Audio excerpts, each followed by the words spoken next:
Ouais, c'est bien moi, ouais. Vous pouvez m'en dire un petit peu plus sur le sujet? Ah bah ouais, on peut voir, ouais.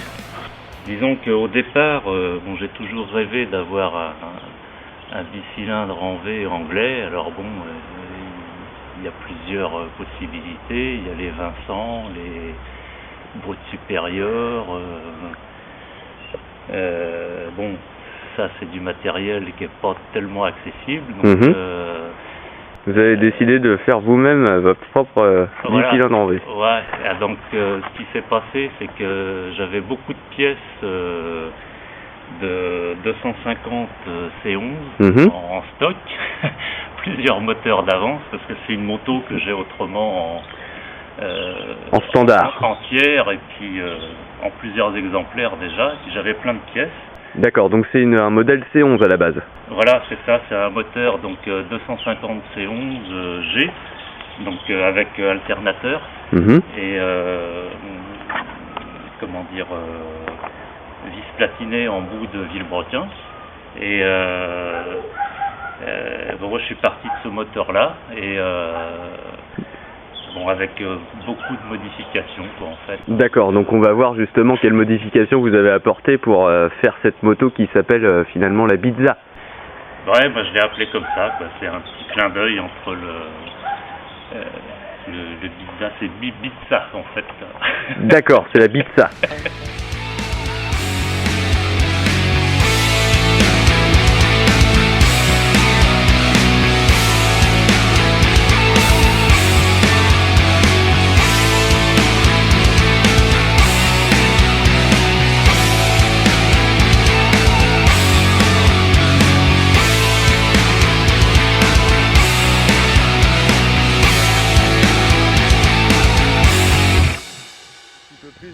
Du moteur en lui-même. Ouais. Donc on voit finalement qu'on arrive à un modèle qui est en V.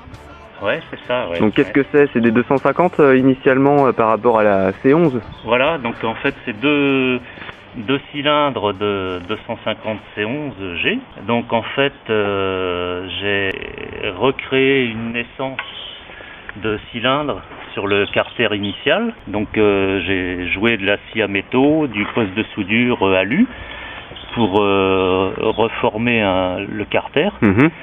Ce carter-là, du coup, c'est pareil, c'est deux carters de C11G coupés au milieu et ressoudés. Ça, c'est un carter que j'ai refait entièrement.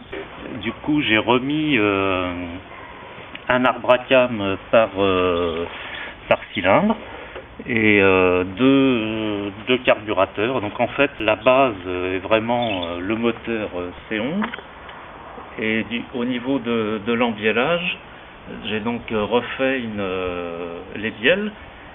Donc j'ai renforcé une bielle de façon à pouvoir la fendre pour faire une bielle femelle et une bielle mâle montées sur le même manneton.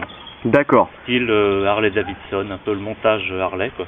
Donc j'ai repositionné un deuxième arbre à cam, donc qui est donc celui d'origine est là, le deuxième se trouve donc là.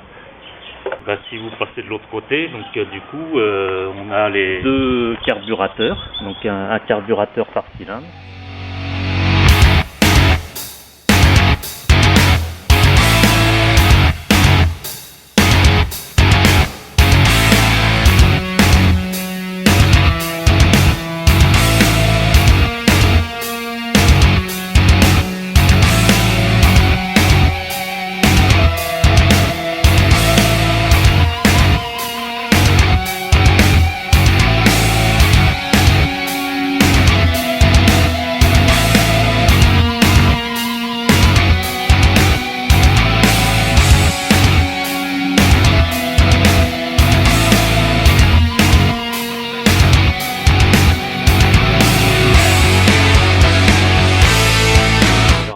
Donc j'ai positionné le moteur incliné sur l'arrière et l'angle d'ouverture entre les deux cylindres est de 72 degrés. D'accord. Alors je suis parti de cet angle-là en fait de façon à ce que les deux bosses des cams passent l'une devant l'autre Donc c'est ce qui a déterminé l'angle d'ouverture des cylindres, quoi, en fait. Hein, D'accord. Le passage des deux bosses des arbres à cames, l'une devant l'autre, et je suis parti de là, en fait. Ouais. D'accord, donc vous avez eu des soucis par rapport à l'angle de trouver le bon angle? Oui, ça a été un peu long, quoi, parce que... Un défi? Oui, c'était un peu ça, ouais, c'était un défi. Puis bon, une fois parti, je me suis dit, je vais quand même aller jusqu'au bout, quoi, donc...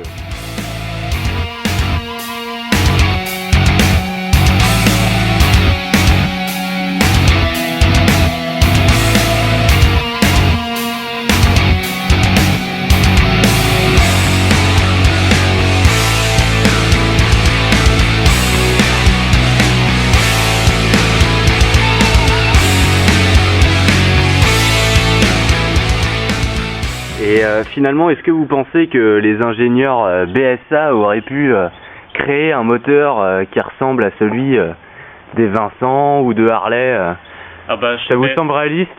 Oui, chez BSA, il y a eu des bicylindres en V, mais plus dans les années 30, quoi. Il y a eu la G14, qui était une 1000 en bicylindre en V. Mmh. Et bon, plus comment dire, c'était un latéral, je crois, donc pas un culbuté comme ça, quoi. Mais bon, oui. Ça aurait pu sortir de l'usine BSA, quoi. Après, je sais pas. Ok, donc finalement, la puissance développée, elle est de combien? Parce que on a deux moteurs de 250. Ouais. Est-ce que ça fait 500? Ah en cylindrée, oui, ça fait 500 cm3.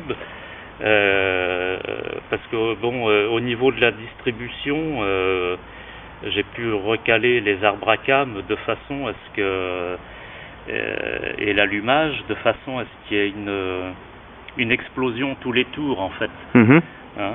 Donc une fois c'est le cylindre arrière qui explose, et sur le tour d'après c'est le cylindre avant.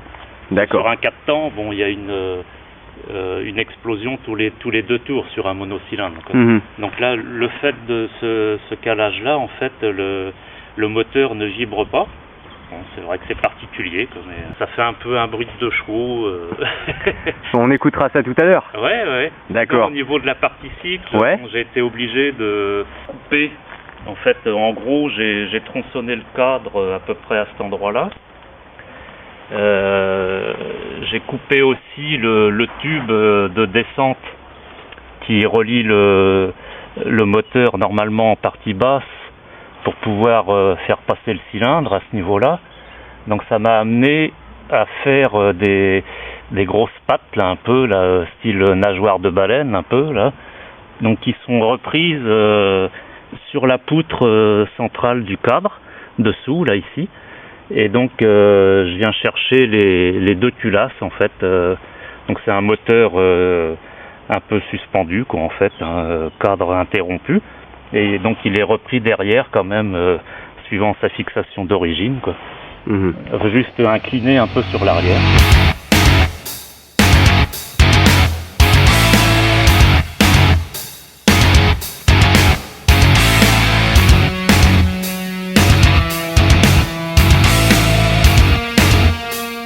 Au niveau de l'arrière aussi, j'ai modifié un peu l'angle du berceau arrière du cadre qui est boulonné ici. Donc j'ai rabattu un peu la partie arrière et décalé le réservoir d'huile en profondeur pour avoir accès au bouchon. Et au niveau des échappements, donc là on est sûr. C'est un peu du bricolage. Ça c'est un coude de 125 CZ rabouté à un coude de BSA C11. Derrière, bon, c'est de l'adaptation, quoi. Donc il y a quand même un souci d'esthétisme pour qu'il y ait un tout cohérent. Ah oui, parce que c'est vrai que bon, tant qu'à faire un truc, je voulais que ça ait un peu de gueule quand même, quoi. Donc c'est vrai que ça fait un truc bon. Ok, bon bah Pas quoi. très bien. Bon.